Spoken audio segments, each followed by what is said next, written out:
नमस्कार दोस्तों, आज हम गोदना पेंटिंग पार्ट 2 बनाने जा रहे हैं। इस भाग में हम भाग 1 के अधूरे ड्राइंग्स को पूरा करेंगे। अगर आपने पार्ट 1 नहीं देखा है तो आप उसका लिंक इस वीडियो के डिस्क्रिप्शन से प्राप्त कर सकते हैं। तो आइए अब हम चित्रकारी शुरू करते हैं। आपने वीडियो के पहले भाग में देखा कि हमने चार्ट पेपर के ऊपरी और निचले हिस्से को भरा था। यहाँ हम चार्ट पेपर के बाएं भाग के पहले हिस्से को हाथी और एक अन्य चौपाया जानवर से भरने जा रहे हैं। दोनों ही जानवरों में काफ़ी समानता पाई जाती है। यहाँ हम दोनों को पास पास देखेंगे तो दोनों में अंतर कर सकेंगे। हाथी के ऊपर हौदा बनाया जाएगा और उसकी सूंड भी बनाई जाएगी, किंतु अन्य किसी बकरी इत्यादि जैसे जानवर में ऐसा नहीं बनाया जाएगा। इसे पूरा करने के बाद हम चार्ट पेपर के दाएं भाग के पहले हिस्से को बनाएंगे। उसमें हम घोड़े और जिराफ बनाने जा रहे हैं। घोड़े के गर्दन के ऊपर बाल बनाई जाएगी और जिराफ की गर्दन थोड़ी सी लंबी बनाई जाएगी।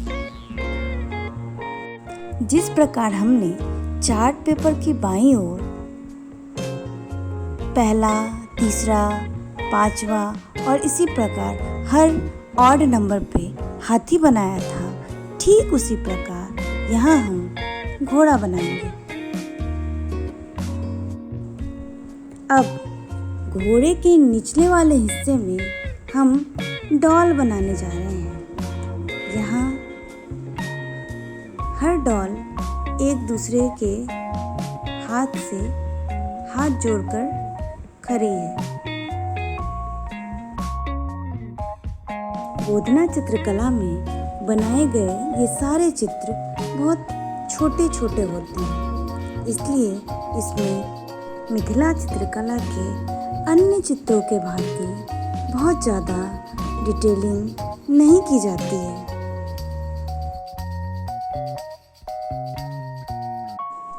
अब हम गुड़ियों के बीज के भाग को छोटी बड़ी पत्तियों से भर देंगे।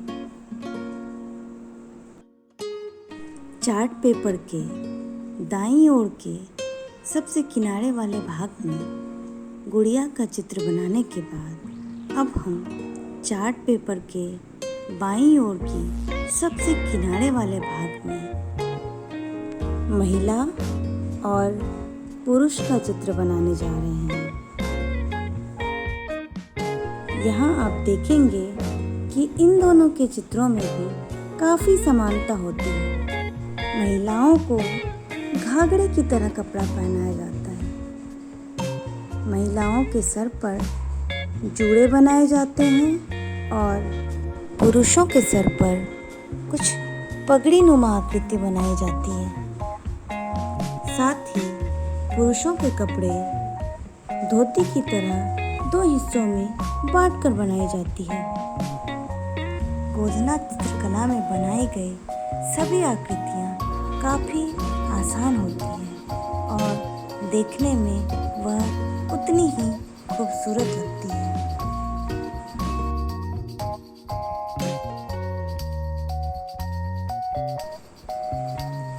अब हम पुरुषों और महिलाओं के बीच के जगहों को काली मिर्च के पौधे से भरने जा रहे हैं।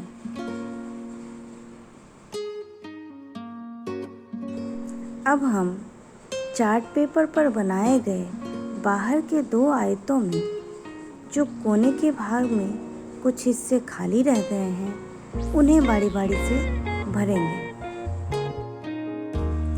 जानवरों वाले आयत के कोने में हम बिच्छुओं के जोड़े बनाने जा रहे हैं। वहीं हम डॉल वाले आयत के कोने में 4 मछलियों के झुंड बनाएंगे।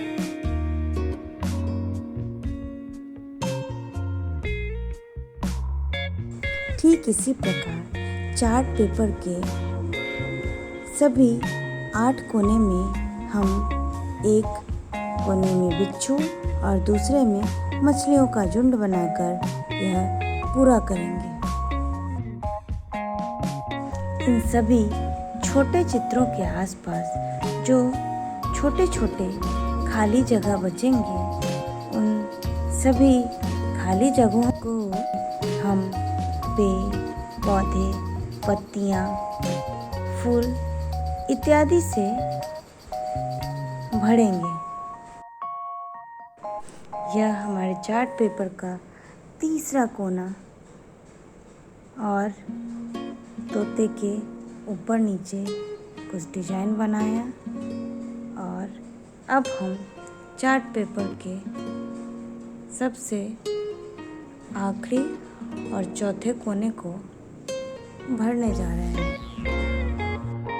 इस प्रकार अब सिर्फ चार्ट पेपर का बीच का हिस्सा बचता है। चार्ट पेपर के इस बीच के गोल वाले हिस्से में हम कृष्ण भगवान के चित्र बनाने जा रहे हैं। यहाँ कृष्ण भगवान के सर पर मोर का पंख दिखाया जा रहा है। अब उनके हाथ बनेंगे। पहले हाथ में चक्र बनाया जाएगा और दूसरे हाथ में बांसुरी दिखाई जा रही है। श्री हरि के गले में पुष्पमाला और हाथ इत्यादि में आभूषण दिखाए जाएंगे।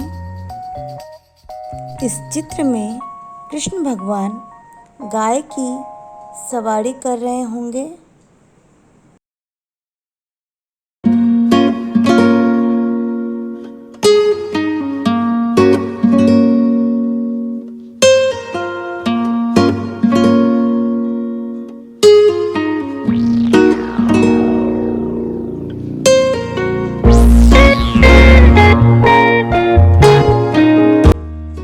गाय के नीचे धरती दिखाया जा रहा है और गाय के आसपास पेड़ पौधे दिखाए जा रहे हैं।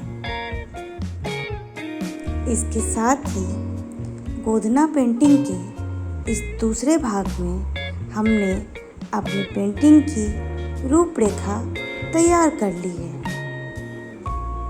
आने वाले कुछ ही दिनों में हम गोधना पेंटिंग का तीसरा और अंतिम भाग लेकर आएंगे, जिसमें हम इन सारे चित्रों में रंग भरेंगे और इसे पूरा करेंगे। मित्रों, आपको गोधना पेंटिंग का यह वीडियो कैसा लग रहा है, कमेंट में अवश्य लिखें। धन्यवाद।